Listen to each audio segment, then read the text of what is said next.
Hello, everyone. Welcome to today's session of wine tasting on Lag BaOmer from Meron with Or Haganuz. We have Ofer and we have Aaron from Or Haganuz Winery. And hello to my friend Or Haganuz on this special day. I'm glad we could coordinate this date with this holiday. It just worked out perfectly. And Aaron is right there, guys. He's going to be showing us a view of where he is. I have a special connection to each winery that I work with. And the beautiful part about this winery is when I close my eyes and think of this place, I'm having breakfast in the middle of the vineyard with some great friends and some great people there that I miss very much right now. And I wish I was there celebrating with them. It's a great winery. It's a great people. It's a great place to visit if you guys get the opportunity. Can you just tell us a little bit about the winery and how you got involved while we're trying to get Aaron live here? Or Haganuz Winery is actually at the foot of Mount Meron, which is the center of the Lag BaOmer celebration in Israel. Usually, this time of the year, there are hundreds of thousands of people congregating at the Rashbi at Har Meron.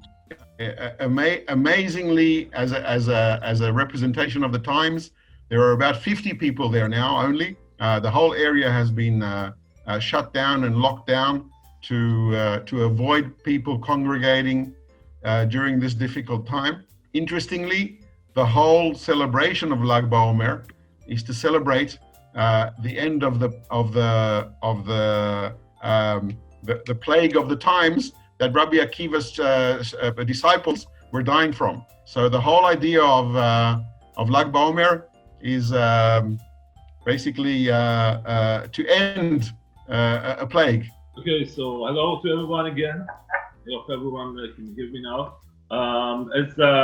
As we said, that the winery of Or Haganuz is very, very close to Rabbi Shimon tomb, to Har Meron. Actually, as I said before, it just when I open my windows of the office, I just can see Rabbi Shimon's just in front, which is a great honor to have. Today it's a very special day. You know, Lag BaOmer. It's probably all of you know that it's the day that Rabbi Shimon was went by fire to the sky.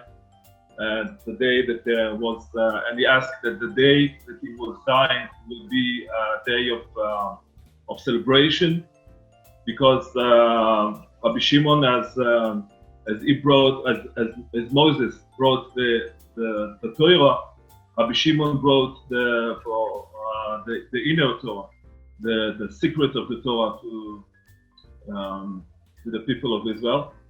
Can you show everybody so we can feel that we're there with you? Can you just give a little peek out the window, just a little bit of that special light that you guys make over there, and let us feel it with you. This is what you see outside is actually Mount Meron. Okay. Amazing. That's Mount Meron. It's a little bit difficult to see because it's shiny outside at the moment. It's very hot today after we had the long days of rain. But what you see just in the middle of the picture, what you see actually, this is Mount Meron. For the moment, it's empty. The only people that are there, there are policemen. So everyone wants to come here to Rabbi Shimon. This is like, you know, like it's like Independent Day, for example, yeah, like what we had here. It's for like Independent Day for religious people here in Israel. One of my favorite wines that you guys produce is the Amuka, the Blanc blend.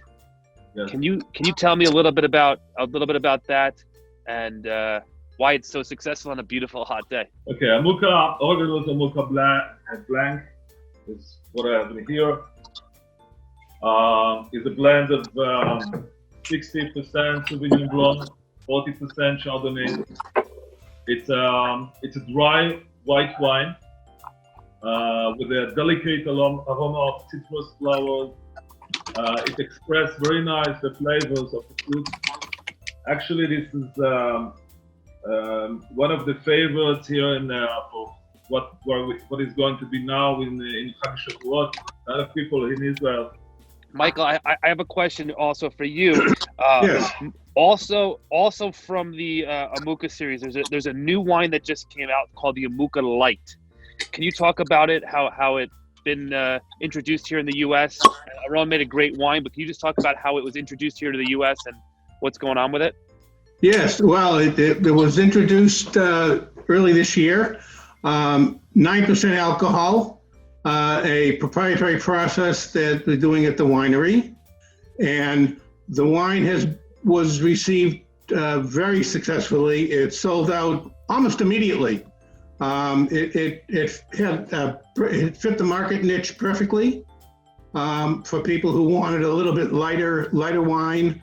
For the lighter, I mean in alcohol content, not in flavor, and who were looking for something particularly for seders where you're going to have 4 cups, and that would have a little less alcohol. It drank beautifully, had great Cabernet character, and we had a tremendous response. It was gone well before Passover. You know this series quite well. This is the entry-level series from you guys. But Ofer, what do you feel about just this entry-level series and how it really portrays the winery as well?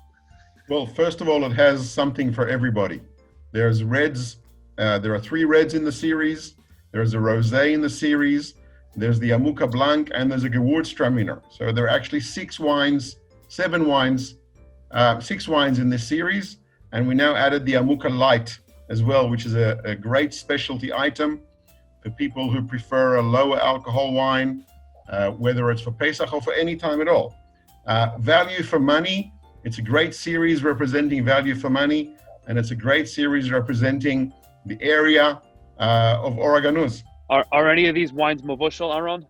We have the cab, the Amuka cab is, we have the mevushal, we have non-mevushal, and the Shiraz Amuka is also mevushal. The Amuka Blanc is mevushal in the States, and the Amuka Cab, and the Amuka Shiraz, and the Amuka Semi-Sweet.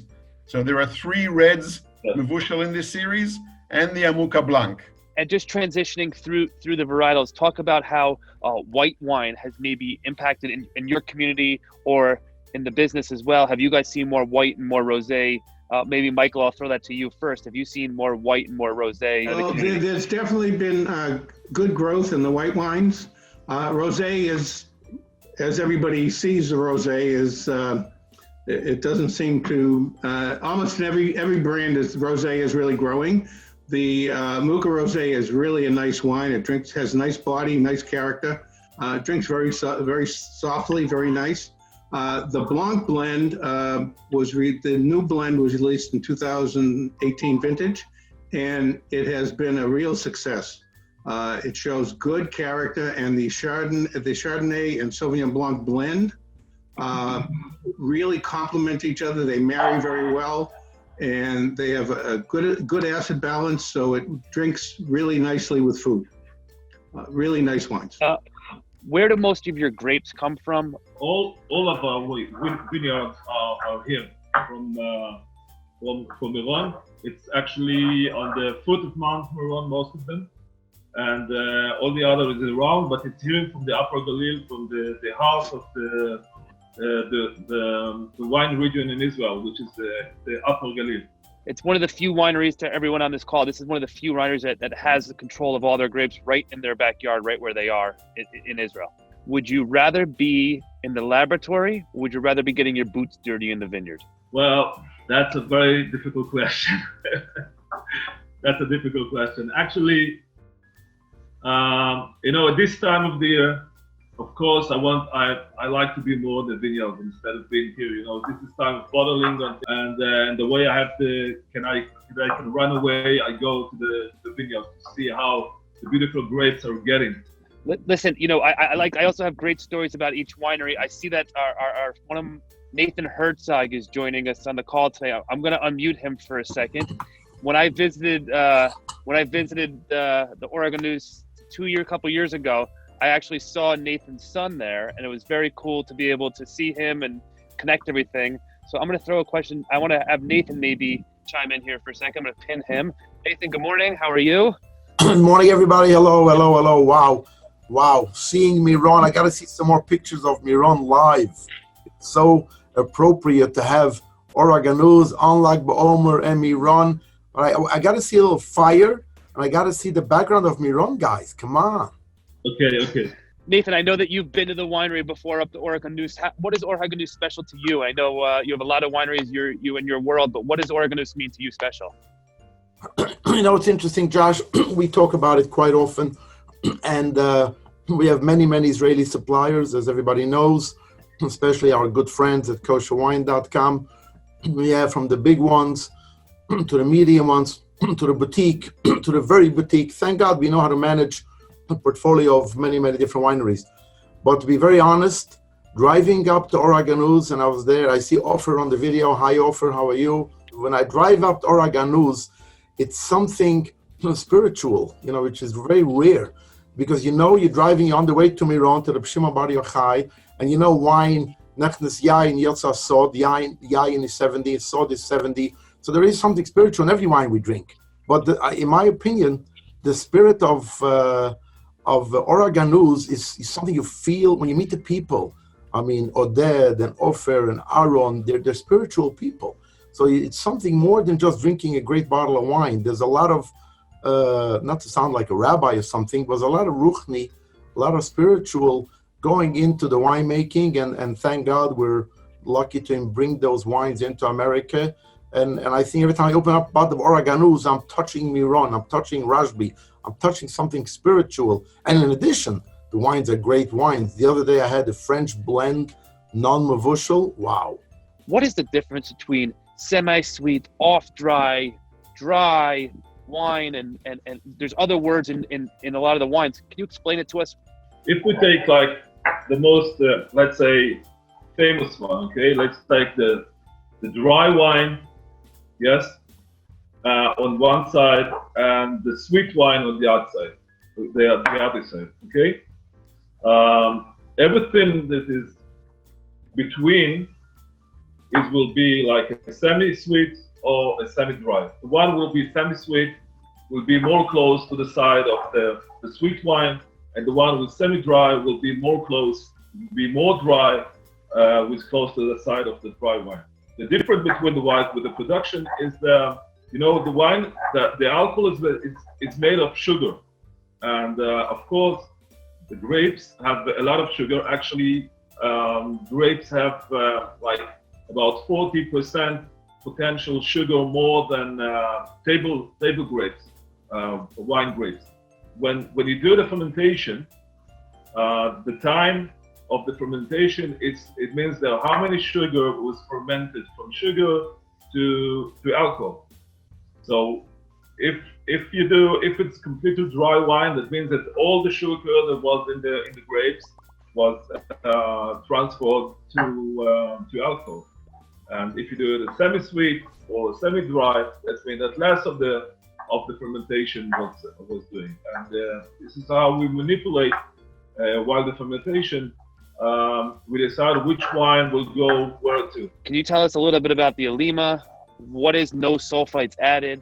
And like everyone's thinking in their head, I thought all wines have sulfites. I thought they have to have sulfites. Is that true? And what does no sulfites mean? Alima is a unique wine, which we do it with a special technology process that starts actually in the vineyard. We're looking for more acidity, more tannins. So because what the sulfite does is protecting the wine.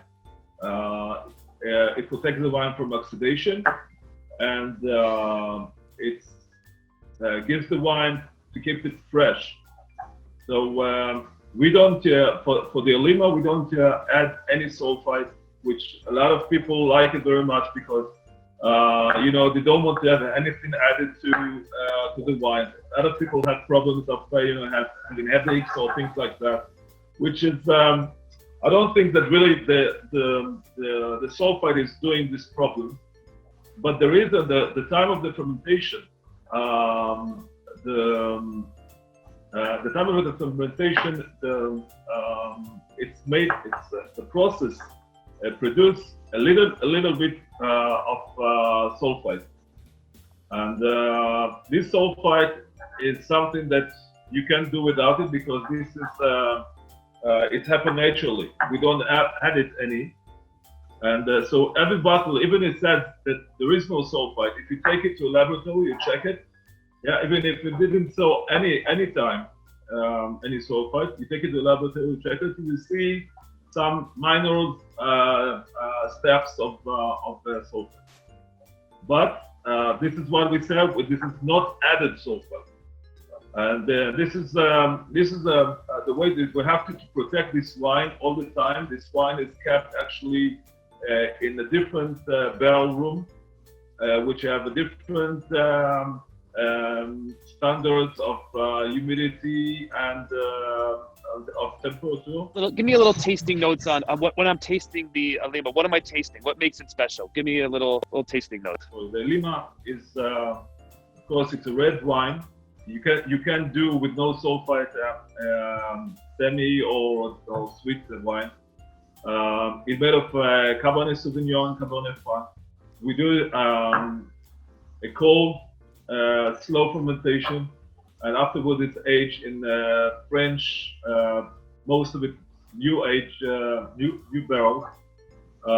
You have like a deep Bordeaux pomegranate color and a fresh aroma of combining black fruit or red flowers and spices, and you can taste also a very taste of a gentle oak. Ofer, can you maybe walk everyone through just the series, because I want everyone just to be aware of which wines come from what series from you guys, so everyone can get a sense of the overall picture of the brand. The winery basically has four series of wines. The Amuka series, which is the entry-level series, which we've been discussing some of these wines, and there's reds, rosé, and whites in the Amuka series, which is 6 months barrel aged, and it's the entry-level series of the winery. The second series, the middle series, is the Meron series, which is 12 to 14 months barrel aged, and there are 4 wines in the Meron series, and including the Lima as well, which we put together with the Meron series because it's aged and at the same period and it's on the same level, price and quality. The next series is the premium series, and we have 3 wines in the premium series. It goes up in quality and in price. Then we have the Namura Cab single vineyard special reserve there, and the French blend, going all the way up to the Or Haganuz super premium wine that we have. And the 4th series is the sweet wines, the Har Sinai, Har Meron, Har Glili, and Pisgah, which are the sweet dessert wines of the winery. So there are basically 4 groups of wines: Amuka, Meron, premium, and sweet wines. You know, my hat's off to winemaker Aaron and to all the people at the winery for producing, amazing wines. On a personal note, and I visited the winery recently and got to see everything going on there. I'm totally amazed just by, in general, the community. I don't know, we didn't really touch upon that, but like the area that it's in, how that community, supports all the ventures that go on there. They're like self-sustaining. I wouldn't call it a kibbutz, and I don't want to speak about it too much because I don't necessarily understand all the intricacies, but you would be like, okay, it's a small Israeli town, like what's going on here? But the technology that they use there and the high tech, like you're talking about optical sorters for the grapes, which instead of people like looking by hand and picking out which are the good grapes, which are the bad grapes, they have an optical sorter, which is like, you find this in the biggest chateaus in France and Bordeaux, and not even all of them. It's expensive equipment. I personally, when I drink this one, I like to serve it a little bit slightly chilled. It's just an easy drinking wine for this time of year. How do you recommend serving this wine, and how does it work for you when you drink it? Either way, each to his own, whatever tastes good to you. Sweet wines, it's interesting. The next level sweet wine up from the Har Meron, which is what you're tasting, is called Har Sinai. And I was once told by someone who loves the Har Sinai wine, and I presume that it would work exactly the same with the Har Meron, is that on Shabbat afternoon, he would pour himself some of this sweet wine, and blasphemous as it may sound, he would put a cube of ice in it. and it would cool the wine dramatically, and he would drink it like that on a Shabbat afternoon. And he said, try it. It's absolutely fantastic. And I did once, and it was very, very different from drinking it on a regular basis. You wouldn't think to do it, but serving these wines chilled is also very nice. Although usually they are drunk for kiddush or port-style dessert wines at room temperature. The winery's been getting some great scores. There have been some great things going on with the winery. Can you talk about some of the scores coming out of the winery lately, maybe? The Wine Enthusiast has rated the wines very highly. We've had multiple wines above 90, 90 points, 90, 91, 92, and mostly red wines and the higher level red wines. The Amuka series is a everyday drinking type of wine. The Meron series really approaches a little more, I would say, not collectible, but a little more serious style, offering a more concentrated flavors. And as we go up the list, the wines have rated very, very highly. Particularly Wine Enthusiast has seemed to have spent a lot of time working on rating Israeli wines. And they seem to have done very, very well. The Or Haganuz has been rated very highly, and the wines drink beautifully. This is the view of Or Haganuz on the right, on the bottom right corner, and of Har Meron on the left side. Beautiful. And you can see the valley in which the winery, the village and winery of Or Haganuz are located right at the foot of Har Meron. That's the exact location of the winery and also of most of the vineyards. And you can see the vineyards which surround the winery, and in the background, again, you can see Mount Meron. So the winery itself and the vineyards are all in that area, all in that region of the Upper Galilee at the foot of Mount Meron, basically where Lag BaOmer is going on now. That's where the winery and the vineyards are. So Aaron spoke about this a little bit, and you can see members of the community working at the winery. It's a community winery, and the whole community is involved in the businesses of Or Haganuz. It's a community, it's a village, and it's a concept. It's a concept of living and working together and improving ourselves as people and as a community. This all goes into making the wines. And the wines reflect this concept of basically love for doing whatever you do and for one another. The Amuka series that we discussed before at the beginning, the Amuka series, six months barrel aged. This is the existing label of the wines. And as you can see, there's a Cab, a Shiraz, a semi-sweet, and the Blanc, which are all Mevushal, and then a Rosé, a Gewürztraminer, and the Amuka Light, low alcohol, which are not Mevushal. So this is the Amuka series, and it's a great price value series. The Meron series, the middle series, 14 months barrel aged with the reds, and the Alima joining in there as well with the no added sulfites. This is the middle series of the winery. And then the premium series with the French blend, the Namura, and the super premium Or Haganuz. The Namura, which is the wine in the middle, recently scored a 93 rating at the Ultimate Wine Challenge, which is a very high rating for this great 24-month barrel-aged wine. The sweet series, the Har series, the sweet dessert wines, the Har Meron, which Dovid tasted, the Har Sinai, which is its older brother, you could say. There's a Har Glili white in there as well, and there's a Pisgah Reserve as well. So there are sweet dessert wines from the winery as well. A very nice picture for you to see the winery in winter, covered in snow, with Mount Meron again in the background. The winery was established in 2005. It's kosher by Badatz, producing 400,000 bottles now at this time, and continuing to grow and expand. We're actually hoping to break ground for a new winery that was going to be built hopefully in the next couple of years. As far as awards, Or Haganuz won Best Boutique Winery of up to 500,000 bottles in Israel a few years ago. It's not just that we say it, that the winery makes good wine. Other people say so as well. Or Haganuz means the hidden light. And there is a very famous Talmudic saying, and that is that when the wine goes in, the truth comes out. And actually, it doesn't use the word truth. It used the word the essence or the foundation. So when you drink Or Haganuz, I know this is kind of metaphysical and fun, but when you drink Or Haganuz, everything becomes clear. Everything, all the hidden, secret stuff and all the wonderful stuff becomes clear.